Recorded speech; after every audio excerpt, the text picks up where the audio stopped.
Bonjour Benoît Degnaud. Bonjour, merci de me recevoir. Merci d'être mon invité sur Fleur d'Avocat, donc dans le cadre de votre campagne au bâtonnat auprès d'Anne-Laure Schmitt. Euh, Vous avez prêté serment en 2001. Oui, Si mes recherches sont correctes, vous avez fait 3 collaborations. oui, Une qui a été courte, 1 an et demi. j'ai fait les premières fois globalement un an Un et an, un an. ouais, Et ensuite 4 ans. oui, Et ensuite, vous avez créé votre cabinet. exact. Qu'est-ce qui s'est passé pendant... Comment se sont passées vos 2 premières collaborations? Elles ont été courtes. Comment Al- s'est passée cette arrivée dans la profession d'avocat? Alors, comment s'est passé cette arrivée? Je ne suis pas d'une famille d'avocats du tout. Et je voulais même pas être avocat initialement, je voulais faire de la publicité. Je voulais faire le CELSA et j'ai fait un doc de droit pour faire le CELSA. Donc, vous voyez, c'est un autre chemin. Et puis, je suis même pas un pur parisien, puisque j'étais dans le Nord et j'ai fait une année de fac à Lille 2 après à Paris 5. Et puis, je me suis plu dans ces matières passionnantes. Donc, je suis resté en droit à Paris 5. J'ai fait un troisième cycle de droit des affaires, un autre de droit de l'exportation. Et c'était l'époque où tout le monde voulait faire du droit des affaires. Et puis, j'ai d'abord été chez l'AMI comme rédacteur dans le département droit des transports et rédacteur en chef d'une lettre de droit des transports, le temps de devenir avocat. J'ai passé le concours de l'EFB, je l'ai fait en cours du soir. Et j'ai fait une année de stage dans un cabinet d'avocat. J'ai fait une année stagiaire dans des conditions financières qu'on ne va pas décrire, qui était une époque où c'était déjà gentil de recevoir les gens. Et, et au cours de l'EFB, j'ai pris une première collaboration et dans un tout petit cabinet généraliste, et avec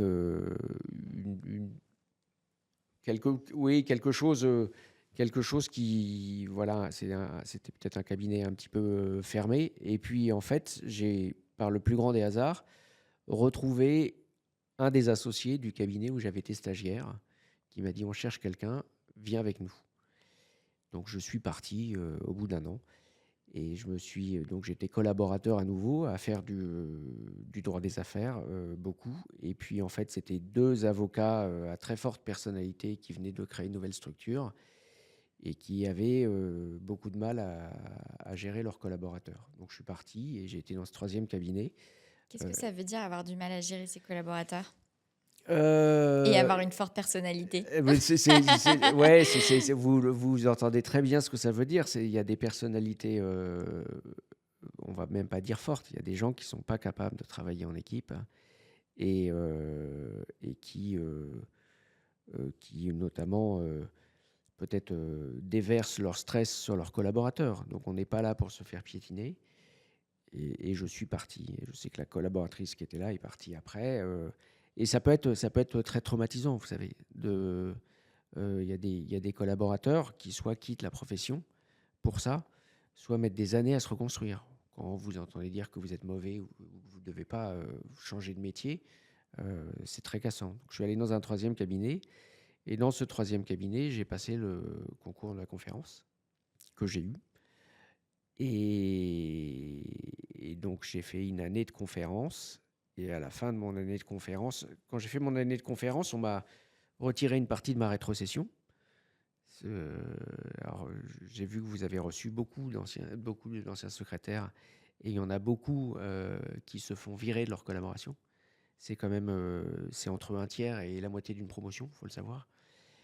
Et donc moi, on m'avait gentiment viré un tiers de ma rétrocession en disant c'est le temps de votre indisponibilité. Ce qui, quand on y réfléchit, n'est pas du tout conforme à la pratique, qui voudrait dire quand vous avez une clientèle personnelle, vous avez le droit de l'avoir. Et c'est un petit peu le même esprit. On va en parler. Et oui, oui, j'en doute pas un instant. Et à la fin de mon année de conférence, j'ai dit bah, j'aimerais récupérer mon tiers de rétrocession. Et là, on m'a dit bah, au revoir. Donc je me suis installé. Je me suis installé sans client, sans rien. Et Ok, voilà. donc vous, l'expérience de la collaboration, ça a été plutôt l'expérience dure. Ouais, ouais, ouais. J'ai pas eu, ouais, j'ai eu des patrons. Je pense qu'à l'époque, il y avait encore le stage. Et j'ai eu alors, dans le dernier, cabinet, j'avais 2 patrons et avec des personnalités très différentes. Une, vraiment, très désagréable, un autre un peu plus formateur. Mais, j'ai eu quelques rencontres avec, sur mon deuxième cabinet, il y avait 2 associés. Il y en avait un qui prenait le temps et qui m'a appris à écrire. Ça, c'est ce qu'on pourrait reprocher à la disparition du stage, c'est le fait de ne pas prendre le temps de former les gens. Et mais ça a été des collaborations, qui n'étaient pas les plus faciles du monde. Bon, vous vous êtes pas découragé. Enfin, déjà, le simple fait que, malgré ce contexte, vous soyez présenté à la conférence, c'est plutôt un réengagement pour la profession Oui. que l'inverse. Et à la fin, donc, vous créez votre cabinet, vous dites Sans client. sans clients. On va dire avec les affaires que vous avez traitées en conférence qui se poursuivent et qui se terminent, mais sans clients. C'est un petit peu l'avantage de la conférence, c'est que vous avez, la commission d'office, donc vous avez des dossiers en cours et vous êtes un peu payé. Là, je me suis, inscrit, à la commission d'office, c'est-à-dire au dossier en matière pénale, mais comme tous les avocats, où j'en ai eu, ce qui me donnait un petit fonds de roulement, mais très minime. Et après, j'ai fait le tour. La conférence, pour ça, c'est quand même un réseau assez sympathique et avec plein de personnalités et de solidarité. Et j'ai eu des avocats qui m'ont dit, bon, tu t'installes, on va t'envoyer des clients. Et ce qu'il faut savoir, c'est que le premier apporteur d'affaires de l'avocat, c'est l'avocat. Ouais, c'est ce que tout le monde m'a dit. J'ai dit, mais comment on a des clients? Et personne n'était capable de me dire comment on avait des clients. On me dit, ils arrivent. Ils arrivent. Alors, ils arrivent, en fait, il faut dire qu'on s'installe. Il faut communiquer là-dessus et dire à tous les gens que vous connaissez, je m'installe. Et ça, en fait, vous avez une disponibilité et il y a des clients qui sont arrivés comme ça. Et j'ai eu des secrétaires de la conférence, notamment, qui m'ont envoyé des clients, donné des dossiers, fait monter sur des dossiers. Et c'est comme ça que j'ai commencé. Essentiellement en pénal ou dans d'autres matières? Alors, en pénal et dans d'autres matières parce qu'après j'ai toujours été plutôt un avocat contentieux et un avocat contentieux des affaires. Donc, voilà. Commercial et société? Commercial et société, oui, Commercial et société. droit des contrats, Au global, ouais, le ouais, droit des contrats. exactement. Comment cette installation, donc le réseau de confrères, le réseau de la conférence vous a aidé. Au bout de combien de temps, on va dire, est-ce que vous vous êtes dit, OK, mon cabinet tourne, c'est bon, je suis sauvée d'affaires. Est-ce que ça a Heu mis du temps ou et est-ce que beh, alors, globalement ça allait? je sais pas s'il y a un avocat qui dit, maintenant, alors, si certains très installés dans les grosses structures disent: «Maintenant je suis serein», mais il y a quand même beaucoup d'avocats qui chaque mois, même quand bien même ils gagnent beaucoup d'argent, se disent: «Il faut que je regagne». Il y a jamais de garantie. Alors si vous pouvez tomber sur des institutionnels et moi j'ai eu quelques clients, récurrents. J'ai des clients récurrents qui m'amènent des dossiers, plein de dossiers. Donc ça c'est une garantie, mais on sait, jamais et vous avez, toujours des crises d'angoisse en vous disant, «Et si? Et si?» Et si, et Dès si. que c'est un système, qui est très comme ça en dents de scie avec, vous vous dites, «Bon là, j'ai des dossiers que je vais facturer, donc ça vous rassure» et dès qu'ils sont facturés et que vous dites: «Mais quel est le prochain dossier que je vais facturer?» Donc il y a pas d'exercice totalement détendu, sur le sujet. Il n'y a pas de vie d'entrepreneur détendu au global parce que cette incertitude sur l'avenir est quand même Elle est, prégnante. mais je sais, oui, il y a plein de métiers, ils vont vous dire exactement la même chose. Alors, vous pouvez avoir une réputation et je pense que quand vous appelez Darrois, vous êtes peut-être plus détendu. Mais, quand vous appelez Darrois, vous avez, allez voir ses locaux et vous verrez qu'il a quand même une machine de guerre à faire marcher. Donc, voilà. Et les charges qui vont avec aussi. Oui, exactement. Donc vous, finalement, cette sérénité, elle est jamais trop venue. Elle Aujourd'hui est encore, vous êtes... alors le donc si on doit continuer l'historique de cette activité, je j'ai été, donc je m'installe, je vais je partage des locaux avec des confrères. Il y a eu à un moment donné, quelques échanges sur une éventuelle association. J'ai compris que c'était surtout une association pour partager les charges. C'est parce que parler avec des avocats associés, vous verrez, il y a quand même beaucoup d'insatisfaction, je pense que vous en êtes rendu compte, et Mmh.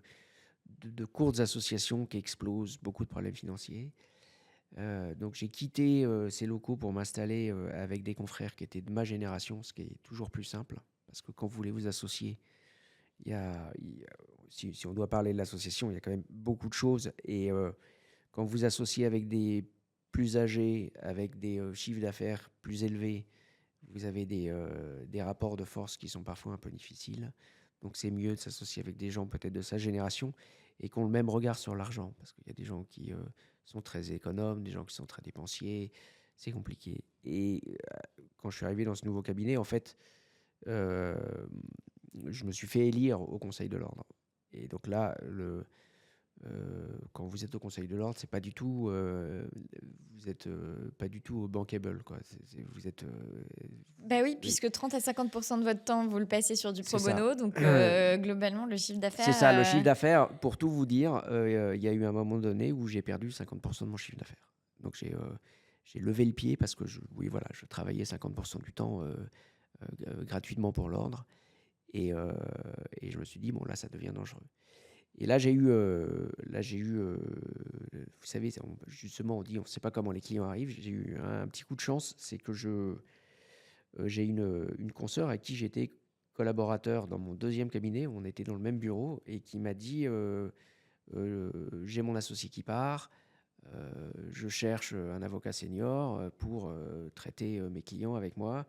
On a discuté, on avait envisagé une harpie, on avait même signé les statuts, etc.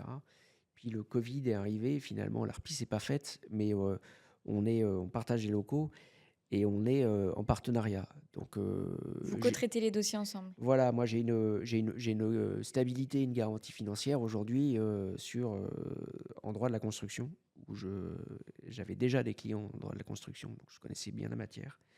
Et donc aujourd'hui, je suis plus à l'aise pour ça. Et ce qui me permet notamment d'envisager assez sereinement D'être bâtonnier, d'être vice-bâtonnier. vice-bâtonnier. J'espère que vous avez. En fait, je suis perdue parce qu'il y a ceux qui sont co-bâtonniers, bâtonniers, vice-bâtonniers, etc., etc. Donc j'avoue, je suis un petit peu perdue dans le positionnement de chacun. Mais globalement, dans le binôme du bâtonnat. Alors, alors le système classique, c'est un bâtonnier et un vice-bâtonnier. Donc, comme ça existe dans des entreprises, comme ça existe dans certains pays, il y a un co-bâtonnat qui est je ne le définirais pas, qui semble assez similaire quand même. Et donc, nous, dans notre composition, c'est une bâtonnière Anne-Laure, qui est, bâtonnière. et moi qui suis vice-bâtonnier. Et notamment, il y a des prérogatives légales. Et elle détient ses Elle prérogatives serait légales. détenue par Anne-Laure. Voilà, elle est autorité de poursuite. La déclaration auprès du parquet, c'est elle. Elle a, en fait, je dirais que le vice-bâtonnier agit un peu par délégation, mais la personne qui préside, c'est le bâtonnier. Ouais. Et donc, vous dites aujourd'hui, notamment à la faveur de ce partenariat avec de cette association de fait Oui, avec une consoeur, sur des sujets essentiellement de droit de la construction, c'est ça? oui, Vous faites encore du droit du contentieux des affaires, oui, vous oui, faites oui, encore, c'est juste oui, qu'il y a ce pôle oui, d'activité ce qui pôle, vient. oui, tout à fait. Ok. Oui, oui, je C'est du match à droit de ça. la construction, assurance, responsabilité, ou c'est plutôt des contrats d'affaires dans le secteur de la construction? C'est de la pure curiosité, hein. C'est les sinistres. Les sinistres. Oui, voilà. Quand ça casse et que vous avez un procès sur ce qui casse et Ok. les responsabilités. Ok. Mais vous êtes, entre guillemets, à part ce partenariat avec cette avocate, aujourd'hui, vous exercez en individuel. Oui. Ok. Vous avez eu envie je sais pas, de grandir, d'avoir des collaborateurs, de... Par moment, mais moi, je pense que de notre génération, en tout cas notre activité aujourd'hui, on a 15 vies. Donc, je ne m'interdis pas demain d'être associé, d'avoir des collaborateurs. Ça dépend. C'est des choix. Et après, on peut dire c'est la poule et l'œuf parce que certains considèrent qu'ils prennent un collaborateur et que ça crée Et ensuite, ça et que crée ça des crée un dossiers. appel d'air. j'ai eu le fait d'avoir fait la conférence, le conseil, et cetera. Il y a eu une succession d'événements qui ont fait que ça s'y prêtait, moins bien, mais voilà. Ouais. Et qu'est-ce que, enfin, d'une certaine façon, vous avez priorisé, alors la conférence, je le mets un petit peu à part parce que c'est particulier, mais qu'est-ce qui fait que vous avez priorisé un engagement au service de l'ordre avec ce type d'investissement, plutôt que Heu, plutôt que celui de votre cabinet? Enfin, qu'est-ce qui a déterminé finalement ça ce, s ce alors, choix d'investissement? moi, j'ai fait partie de campagnes, au bâtonnat de David Gordon Krief notamment, Marie-Aimée Perron. Et en fait, j'ai été appelé, par, un secrétaire de la conférence de ma promotion qui était, associé de David Gordon Krief et qui m'a dit: «Viens». Et je me suis pris au jeu puisque j'ai été une des plumes de David. Et donc c'était un retour, dans la vie de l'ordre. Et plusieurs fois, moi j'ai le souvenir, on m'a demandé plusieurs fois en disant: «Est-ce que tu veux pas aller à l'ordre?» Et il y a un moment donné où, oui, j'avais envie. Le Beh, on construit la profession et puis il y a un côté, peut-être, idéologique d ça donne un sens à votre vie quand même de contribuer à aider les uns et les autres, à faire, quoi, de vous réveiller le matin en disant, «Je fais aussi des trucs bien», quoi. Voilà. Qu'est-ce que vous avez fait comme truc bien quand vous étiez à l'ordre? Comme truc bien quand j'étais à l'ordre, alors on a, avec Basile Adair, on a une petite fierté. On a été, en Biélorussie pour aller discuter la réintégration de consoeurs qui avaient été radiées parce qu'elles avaient, défendu des prisonniers politiques, quoi, des opposants politiques. Et la Biélorussie, alors c'est pas tout à fait comme maintenant, mais c'était déjà assez sensible et on était surveillés par l'équivalent du KGB. On s'est retrouvés, face au vice-garde des Sceaux qui nous a expliqué que c'est lui qui contrôlait l'indépendance des avocats. C'était assez impressionnant. Donc ça, c'est pas mal. J'ai occupé comme mission, responsable publicité et communication. Et comme je suis très tourné, vers ça, j'avais vraiment envie de changer les lignes sur ce qui était permis. Vous seriez surprise de savoir qu'il y a encore des personnes à l'ordre qui pensent que la publicité est interdite. Je l'ai entendu. Il y a là-dessus, j'ai essayé d'être, d'abord de communiquer, de former, d'aider les confrères. J'ai été, coordinateur de la poursuite, c'est-à-dire c'est l'équivalent du procureur. Et là encore, il y a en matière disciplinaire, il y a plusieurs manières de les traiter. Et je pense qu'il y a des choses où on doit être, beaucoup plus, tolérant sur l'activité, si on doit le dire comme ça. Vous pensez à quoi, par exemple? Heu, Moi, j'ai eu notamment, j'ai eu comme dossier, un site internet qui était un des premiers sites internet, et il y avait, de mémoire, 87, saisies, disciplinaires contre lui. Et tout le monde, voulait le crucifier. Et j'avais pas suivi, c'était en droit de la famille, hein. Je récupère un énorme dossier et je pense que vraiment on attendait de moi que je lui coupe la tête. Et j'ai regardé ce dossier et j'ai vu en fait que toutes les demandes, il y avait pas de demande de clients, il y avait pas de les clients étaient pas C'était insatisfaits. que des confrères. C'était des confrères essentiellement de province et des bâtonniers de province qui disaient: «Mais c'est scandaleux». Et qu'est-ce qui était scandaleux Et bah, selon ces alors, confrères sur ce de sur sur le ce sur ce alors, site? moi j'ai quand même entendu, d'abord, on doit recevoir le client dans son cabinet, systématiquement pour, oui, pour, sentir le pouls du client, quoi. C'était un peu, ouais, je ne sais pas si vous imaginez, vraiment un Et on regard. parle, on On parle parle de d'un de investissement après 2017. Enfin, je veux on dire, parle on de on on parle de parle pas de il y 2018, a on parle voilà, on parle de 2018. Non, mais c'est sûr, oui, je tiens à le souligner, quoi. Mmh. voilà, on est en train de parler de 2018 où on me dit, on peut pas on peut pas avoir un client sur les réseaux sociaux. Ça marche pas comme ça. Et alors la réalité, c'est qu'il y avait des tarifs qui étaient pas du tout les tarifs qui étaient proposés à l'époque. Et donc les confrères étaient fous. Et puis c'est quelqu'un qui s'est mis à ratisser sur toute la France parce que, parce que c'était possible. C'était à une époque où le divorce par consentement mutuel était possible avec un seul avocat. C'était avant la réforme. Et la seule problématique était sur le financement, parce qu'il y avait un financement qui pouvait être discutable, mais vous savez que le financement a été ouvert aux tiers, et ce qui n'était pas le cas à l'époque. Mais c'était des pionniers, et en fait, on se rend compte que tous les avocats pionniers, il y a un veto systématique de la profession. Il ne faut pas que la déontologie soit un outil anticoncurrentiel. En fait, c'est vraiment ça. C'est un de nos points essentiels. En interne. Oui, et ce que j'ai expliqué, ce que j'ai notamment à des confrères qui disaient mais on ne peut pas permettre ça. J'ai dit mais attendez, vous avez bien compris que à côté de la profession d'avocat, il y a d'autres métiers, il y a des legal tech, et nous on est en train de nous restreindre dans notre exercice pendant qu'on ne peut rien faire contre les legal tech qui font ce qu'elles veulent, qui ont le droit à toute publicité, aucun contrôle, aucune déontologie, qui n'ont même pas de RCP, qui n'ont pas de compétences. Et là, vous êtes en train de discuter parce que vous défendez votre micro précaré. Mais on va mourir. Si on continue comme ça, on va mourir. Donc ça, il faut changer.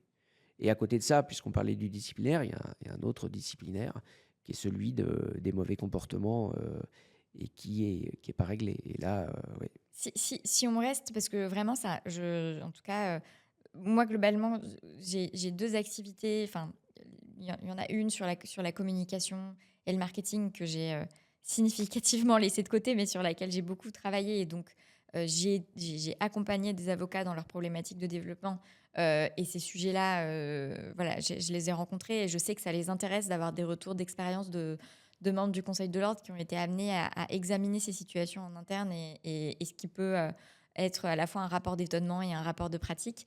Et évidemment, avec mon activité de recrutement avec Iris et Thémis, là, c'est plus sur les difficultés de collaboration. Donc, je Oui. suis aussi très friande qu'on aborde voilà, ce que vous avez pu constater et des arbitrages aussi que vous avez pu être amené à faire. Mais si on reste sur la question de la publicité, est-ce que, enfin, je pense que vous vous rejoignez tous les deux avec Anne-Laure Bien là-dessus, sûr. sur cette envie de ne pas faire de la déontologie un outil anticoncurrentiel, un outil anticoncurrentiel et de l'utiliser au service du développement des cabinets d'avocats. Oui. Qu'est-ce que vous avez pu observer, constater comme doctrine, restriction, croyance, appréciation très concrète de pratiques et justement qui desservent les avocats et que vous, en tant que vice-bâtonnier et dans une ligne de pensée, on va dire, alignée avec celle d'Anne-Laure qui, du coup, on va dire, pose sa doctrine, Oui. si on respecte strictement les prérogatives de l'un et de l'autre, que vous aimeriez voilà, modifier dans l'éventualité où vous seriez élu comme bâtonnier, vice-bâtonnier, Alors, bâtonnière et vice-bâtonnier. oui, vous voyez, vous allez y arriver sur le bâtonnier, vice-bâtonnier. Euh, la publicité, l'historique de la publicité, c'est que la publicité était interdite chez les avocats et que les avocats n'ont pas décidé de permettre la publicité, elle leur a été imposée parce qu'il y a il y a des contentieux qui ont été perdus et il a été dit vous devez permettre la publicité. Alors, l'interdiction initiale disait pas de propos laudatifs. Donc, laudatif, c'est qui met en valeur. Et, le CNB derrière a dit la publicité est autorisée, mais pas de propos laudatifs. Et donc, vous lisez la doctrine du CNB, vous dites mais vous êtes sérieux? C'est pas possible comme ça. Vous n'allez pas réinventer une interdiction pour contourner l'ouverture. Donc, il y a des avocats qui... C'est toujours... la modernité, il y a toujours un élan avant la réglementation. Il y a toujours quelque chose de pionnier. Il y a eu des avocats qui ont commencé à faire des publicités en mettant un avocat le fruit. euh, et ça heurtait tout le monde. Et moi, je me souviens, on les a vus, on a dit, mais s'ils ont envie, après, ils font ce qu'ils veulent. Ça attire les clients, c'est leur choix de clients. Mais d'abord, il y a différents types de clients. Il y a les multinationales qui iront peut-être pas sur ces publicités-là. Et puis, il y a tous les particuliers. Aller chercher les petits contentieux. On va pas interdire aux avocats les petits contentieux et de communiquer comme ils veulent. Donc, tant on a des principes essentiels. L'histoire, elle est là. On a modération, délicatesse. Mais modération, délicatesse, ça veut pas dire, c'est pas l'outil qui permet de dire en fait, vous pouvez rien faire. Donc, si on a envie de faire, il y a eu des publicités dans le métro à une époque, il y a eu des publicités, il y a eu des petites affiches. Est-ce que ça doit être à l'américaine? Si vous allez aux États-Unis, vous avez des grandes affiches énormes, voilà, ça fait un petit peu peur.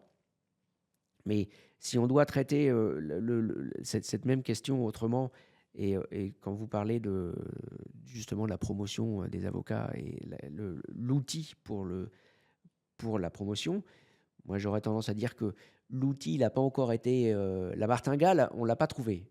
Alors on a essayé sur Internet, il y a les AdWords, etc. Mais la martingale absolue pour réussir la publicité, on ne l'a pas trouvée. Et c'est un peu pour ça qu'on voit les dérives sur les réseaux sociaux. C'est-à-dire que les jeunes avocats qui se disent comment je fais pour être connu, comment je fais pour être célèbre, et qui vont sur TikTok. Et qui là vont au-delà parfois de ce qui est possible.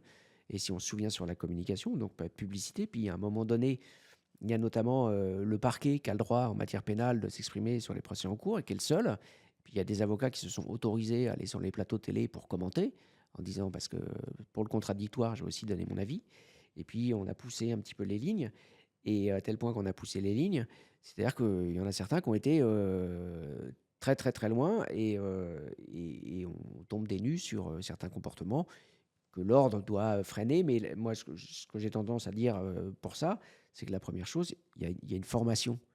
Il va falloir former les nouvelles générations à la communication, qui est assez peu faite. Moi, à l'époque où j'étais responsable de déontologie, j'ai donné quelques formations sur la publicité, ce qu'on peut faire sur Internet, etc. Et c'était plein parce que là, effectivement, la nouvelle génération sur le site, est-ce que j'ai le droit d'avoir un site? Voilà, qu'est-ce que je peux faire? Est-ce que je peux mettre le nom de mes clients? Bah non, vous pouvez pas mettre le nom de vos clients. Et, euh, et en fait, on se rend compte que les avocats vont toujours un peu plus loin sur l'exercice. Donc, il y a quelque chose sur la formation, sur la déontologie à mettre en place. Et, et puis après, il y aura une réflexion. Je pense que peut-être les agences de pub, les communicants vont devoir réfléchir à trouver le vrai créneau pour cibler, etc. Moi, à l'époque, il y a très très longtemps, puisque vous avez bien compris, j'ai 23 ans d'exercice, c'était les pages saumon du Figaro où il y avait des fausses annonces qui étaient un bon moyen de mettre en très très gros les noms des gros cabinets d'affaires. Non, mais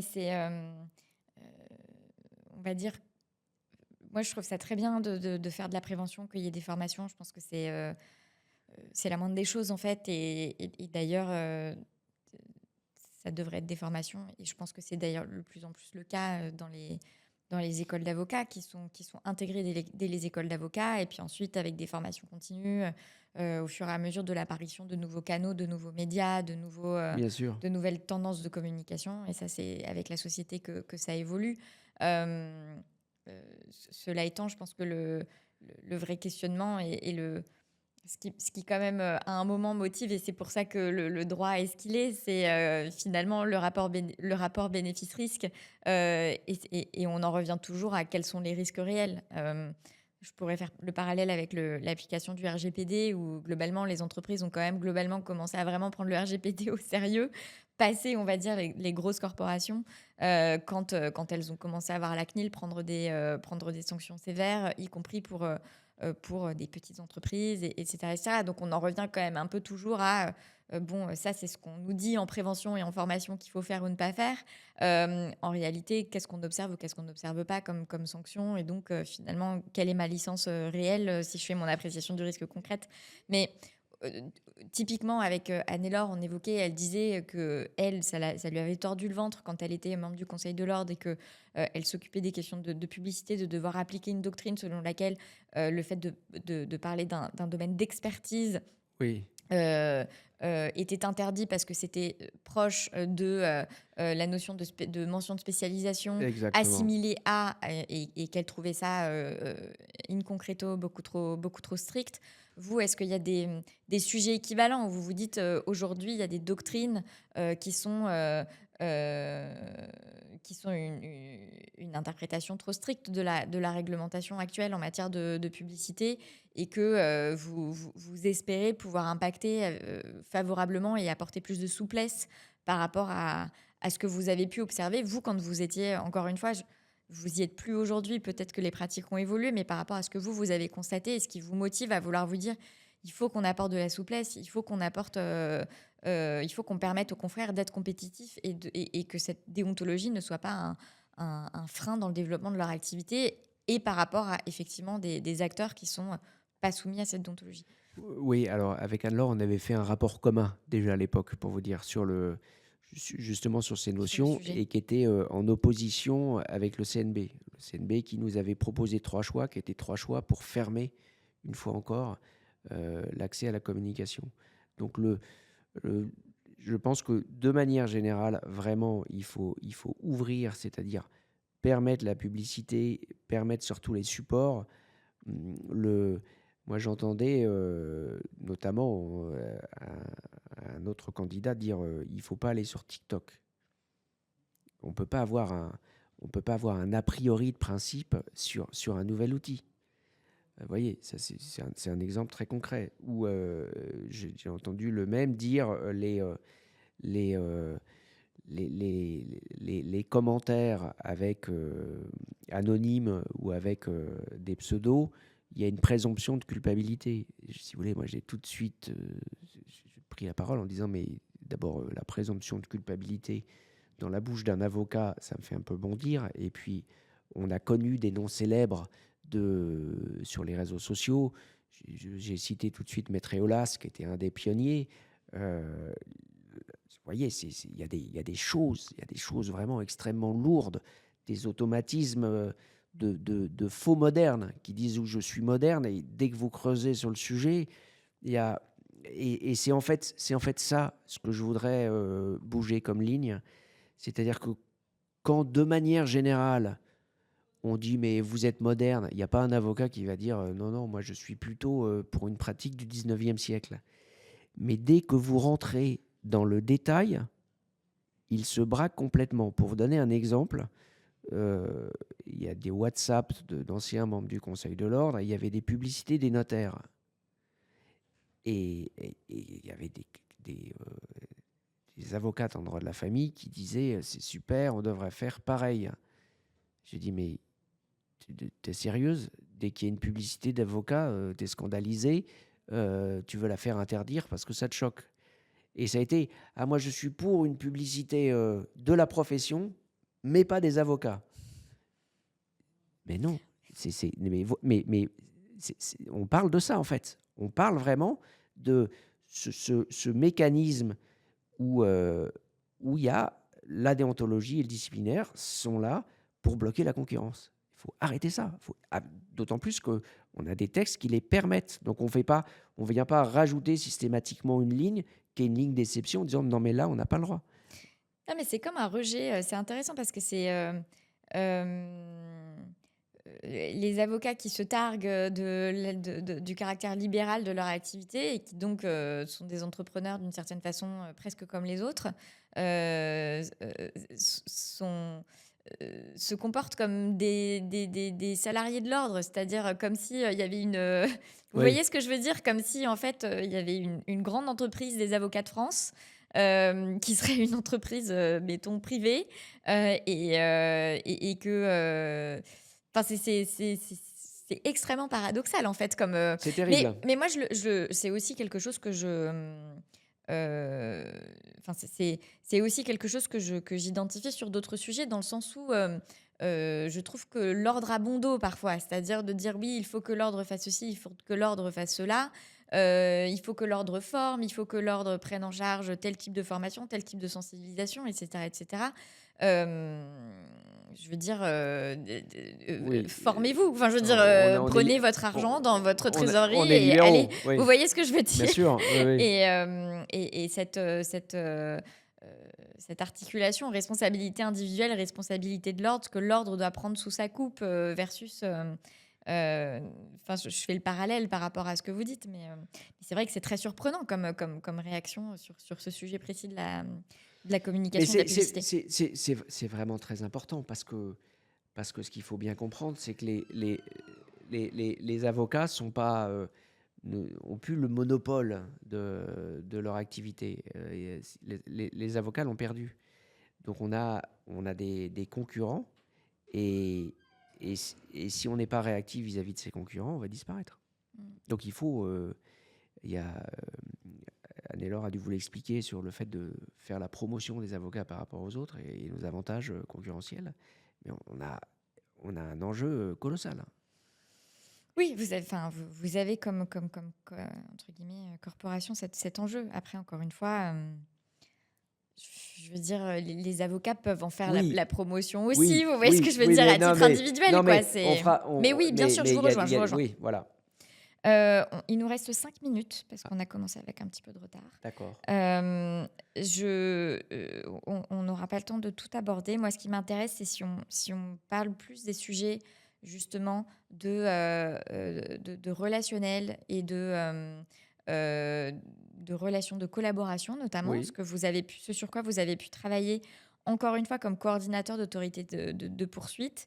Qu'est-ce que vous pouvez partager avec nous de situations qui peut-être n'ont pas fait l'objet de poursuites ou n'ont pas fait l'objet de sanctions et vous pensez qu'il aurait fallu que ce soit le cas, ou l'inverse d'ailleurs de situations qui ont fait l'objet tant de poursuites et ou de sanctions. Enfin, a priori, c'est pas et ou, c'est éventuellement de sanctions. Et vous trouvez que une juste application de la déontologie et une juste place de l'ordre. Alors moi, je pense, vous avez dû voir dans le programme qu'on est assez sensible, notamment au harcèlement. Et à l'époque où on était à l'ordre, c'était l'époque où il y a eu les premiers mouvements. Et, j'étais autorité de poursuite. Et alors, l'autorité de poursuite, elle gère pas tous les dossiers parce il y a 5 formations. Et donc, je traite pas tous les dossiers. Et on me parle d'un dossier en me disant, bon voilà, il a été sanctionné pour un viol. Je me dis, mais je suis passé à côté de ce dossier, je ne comprenais pas. Donc j'étais regardé, et puis la sanction, elle était, ou pour une agression sexuelle, et la sanction, elle était finalement assez minime par rapport à la qualification. C'était quoi comme sanction? Et ça devait être 6 mois avec un sursis partiel, ce qui correspond à rien. Euh, et en fait, j'ai été voir le dossier et c'était un confrère qui avait embrassé sa collaboratrice, mais sur la joue, de bonne humeur, sur un truc, un méditerranéen. Et en fait, là, le, quand vous lisiez l'historique du dossier, on n'était plus du tout sur ce qui était décrit. Et il y avait un côté un peu choquant parce qu'il fallait des exemples je vais pas dire une politique du chiffre, mais dire oui, oui, on s'occupe bien de ça. Il y a quelque chose d'important à ce que, d'abord, il y ait une égalité de traitement entre le tout petit cabinet et les autres dont on a pu dire qu'ils étaient protégés parfois. Euh, et je me suis dit, il ne faut pas non plus faire des faux exemples de tout petits où ça ressortait un peu que c'était pas non plus d'une violence absolue en lisant même les témoignages de la collaboratrice en question. Donc, il y a vraiment des pans entiers où il faut faire quelque chose, mais on n'est pas là pour faire une chasse aux sorcières et chercher le vice là où il n'existe pas. Voilà, euh, il y a vraiment quelque chose à faire, mais en étant pragmatique sur le sujet. Et on a, sur ce sujet de harcèlement, parce que c'était la partie que je présentais moi dans les cabinets, et en fait, j'ai été surpris du retour, de l'ampleur du retour. C'est-à-dire que j'avais bien conscience que ça existait, mais à chaque fois que je prenais la parole sur le sujet, je vous certifie que j'ai vu des collaborateurs, des collaboratrices qui faisaient oui de la tête, qui s'en rendaient même pas compte, quoi. Et puis de temps en temps, j'ai échangé et j'ai eu des retours de propos complètement dingues. Et, euh, et on avait une présentation dans un cabinet avec des personnes cinquantenaires qui disaient mais quand même ce harcèlement, c'est vraiment au cœur des choses. Ils disaient bah, il y a le harcèlement, les mauvais comportements de manière générale. euh, et en donnant un exemple, j'ai dit par exemple, on ne peut pas jeter un code civil à la tête de son collaborateur. Et il y a un des avocats qui est présent qui fait ah oui, je me souviens, moi j'avais vu ça à une époque. Et vous dites mais vous ne croyez pas qu'il y a un moment donné où il y a des choses qui ne sont pas admissibles. Et donc il y a Mais même sans aller sur des, entre guillemets, des choses aussi évidentes, ce qui est fou, c'est qu'en plus, dans les cabinets structurés, il y a nécessairement des avocats qui observent respectivement en interne des comportements, les des témoins. témoins, des sujets. Donc, tous ces hochements de tête et cette forme d'étonnement, entre guillemets, de ces avocats sur mais vraiment, ça existe, ces comportements déviants. C'est quand même un petit peu cocasse. Ben, en fait, c'est dramatique. Et pour en avoir parlé on avait fait un webinaire avec une ancienne consoeur qui aujourd'hui intervient dans les enquêtes internes et sur les bons comportements en entreprise. Et elle me disait, ce serait bien que avocat, ça soit pas le dernier bastion des mauvais comportements. Donc oui, il y a des choses à faire, euh, vraiment. Je demandais à Anne-Laure comment on gère la question des signalements. Qu'est-ce qu'on apprécie comme un signalement, comment on centralise, comment derrière on décide ou pas de diligenter une enquête interne. Je sais que vous avez l'envie d'avoir recours à un tiers, Oui. enfin, que ce soit plutôt des avocats qui ont l'expertise de la réalisation d'enquêtes internes, mais en tout cas, voilà. Est-ce que c'est un sujet sur lequel vous avez réfléchi d'un point de vue assez opérationnel, finalement, comment est-ce qu'on fait en sorte de créer un dispositif qui fasse qu'on peut recueillir les signalements et on peut se positionner sur une enquête interne réalisée, Pour être etc. et poursuivre. parfaitement honnête, actuellement, le bâtonnier de Paris est en train de développer un système complémentaire pour le signalement, Mm. donc pour collecter l'information. Super. Donc voilà, il en a parlé à la rentrée du barreau. Ok. Donc il n'est pas mis en place, mais Mais c'est dans les... voilà. Nous, Anne-Laure et moi, on était dans la campagne de Pierre et Vanessa. Donc on s'inscrit vraiment Dans une continuité. dans une continuité. Et ce qui d'ailleurs, je veux dire, si au 1er janvier, on est donc élu, on peut travailler vraiment, ça sera quelque chose d'assez fluide. Donc il y a quelque chose qui se met en place et en fait on rajoute des strates aux strates, Ouais. quoi.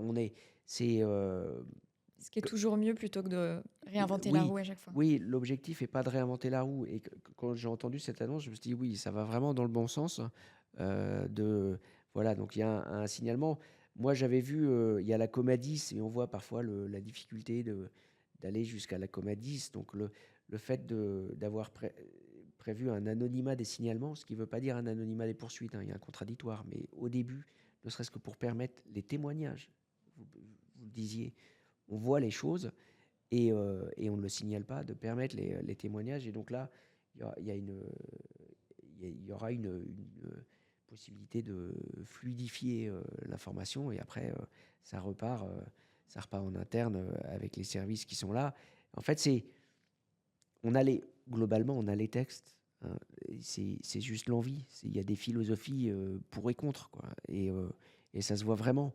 il y a et vous croisez encore des personnes qui aimeraient bien revenir en arrière et qui disent non mais étaler tout ça sur la place publique, c'est très choquant et puis on va arrêter. J'ai quand même entendu que quand on est une avocate, on sait prendre la parole et on n'a pas besoin d'être assisté pour ça. Il y a des, il y a des choses difficiles encore à mettre en place. Alors ça veut pas dire que toute la profession est comme ça, hein.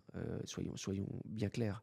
On C'est est, un miroir grossissant. La bien discussion qu'on a sûr. est un miroir Non, grossissant. non, non, mais Non, mais c'est vrai, il faut le rappeler. il faut le dire parce qu'on va dire, Après, vous ça savez, moi, y est, j'ai un podcast, Fleur d'avocat, où j'essaye voilà, de mettre en avant des avocats bien dans leur robe. Et a priori, ça oui, fonctionne sur la base de la recommandation. Et il y a un système. Enfin, voilà, c'est jamais une garantie parce que ça n'est que. Voilà, mais c'est cette logique aussi de dire il y a pas que des pourris dans cette profession. oui, Et il y a non, des mais gens bien. Et voilà. si on doit avoir quand même un mot agréable, on a un très beau métier avec des choses passionnantes, avec des gens passionnants et globalement, on n'est pas tous victimes de quelque chose. Donc il y a ça, mais quand on voit des gens parfois en grande souffrance, on se dit on peut pas passer à côté. On peut pas passer à côté de ça. Et, et puis vous savez, le changement des mentalités, une fois que vous enclenchez le truc, il y a des comportements qui vont disparaître par la pédagogie C'est aussi. systémique. Non, mais la pédagogie, ça joue beaucoup. Ah, mais vous prêchez une convaincue, je suis d'accord avec vous. Le but, c'est pas d'interdire à tout le monde d'exercer. Le but, c'est de faire comprendre à certains, et notamment l'enquête interne, une partie de l'enquête interne, elle peut se limiter vous voyez, il y a des Une choses, prise de il y a conscience. une prise de conscience, et même ça libère la parole. Il y a moins. Voilà. Donc, Est-ce qu'il y a des choses dont on n'a pas parlé et il y a alors, si on devait vraiment focaliser sur quelque chose, qui vous tient à cœur? on, on est vraiment au, au- au cœur d'une mutation. Moi, j'en suis convaincu. Si on est parti ensemble et je serais parti avec personne d'autre. On en avait parlé à plusieurs reprises en se disant, euh, on y va pas, parce que c'est quand même un engagement très difficile. Et, euh, et quand on a vu notamment les binômes qui se présentaient, on s'est dit non, mais là, il faut, il y a un début d'élan moderne. Pierre et Vanessa, c'était ça. Et il faut le continuer. Si, encore une fois, si on gère pas intelligemment l'évolution de la profession, on va pleurer. Il y a l'intelligence artificielle, qui est quand même un gros sujet, qui revient. Il y a une formation indispensable, une réflexion sur le financement, une réflexion sur le stockage, une réflexion sur l'outil. Et on doit être au cœur de ça. La profession, elle doit s'en saisir avant les autres professions, en fait. Le- nous, on est bien conscient qu'il y a une compétition vis-à-vis d'autres métiers. Et que si notre métier, on réussit pas notamment à comprendre le métier de demain, parce qu'il y a il y a des choses qui vont changer. Il y a des prestations qui sont facturées aujourd'hui qui ne seront pas facturées pareil demain. Comment vous facturez 50 heures de lecture d'un document qui va être fait en 5 minutes avec un résumé? Vous voyez, il y a plein de choses comme ça. Et donc, on a ce point-là qui est fondamental, et on a les relations avec les magistrats, le secret professionnel, où il y a des vrais enjeux, parce qu'on a une profession menacée. On a aujourd'hui des problèmes de financement au niveau national partout. La justice, euh, la justice est en train un peu de réfléchir à, euh, à une nouvelle justice avec une déjudiciarisation, avec un moyen de faire le maximum d'économies. Et le maximum d'économies passe aussi par un peu le retrait des avocats. Et donc, on a quelque chose de très important à faire sur le droit de plaider, notamment. Il y a des modifications en cours au tribunal de commerce. Il y a des discussions très préoccupantes dont il faut se saisir, quoi. On a vraiment, on est à une époque charnière, et il faut avoir il va falloir que l'ordre soit très très moteur là-dessus pour que la profession, pour les 20 ans à venir, qui sont nos 20 ans d'exercice encore, peut-être même beaucoup plus, soit fait de manière pérenne. Voilà. Merci beaucoup pour cet échange. Merci à vous.